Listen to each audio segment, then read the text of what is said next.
Firstly, it's crucial to emphasize that moles are protected creatures, and physically harming them is prohibited.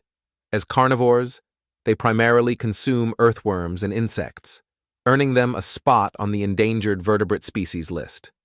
Today, we'll introduce two methods to effectively encourage them to relocate from your garden, perhaps to a neighbor's. It's worth noting that moles offer more benefits than drawbacks. They aid in natural pest control by preying on harmful insects and larvae. However, their digging habits can often result in damage to lawns, orchards, or vegetable gardens, creating mounds and holes that disrupt agricultural activities. If you're keen on repelling them, watch the video until the end for guidance.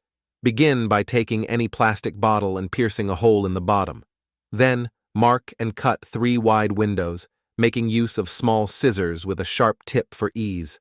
Fold each cut opening outward to create a specific shape. It's a straightforward process, requiring only about 5 minutes of your time. Obtain a stick approximately 1 meter long and thread it through the initially drilled hole. Position this device next to each molehill, or, for larger yards, place one every 10 meters. Moles are highly sensitive to vibrations, and as the rod sinks into the ground and the wind turns the bottle, the resulting vibrations and noise will deter them. Now, here's an unconventional but effective addition.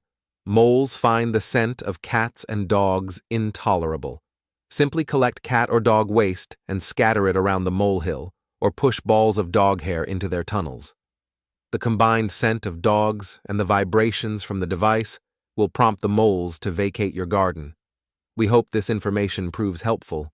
Please consider liking the video and subscribing to our channel. Thank you for your support.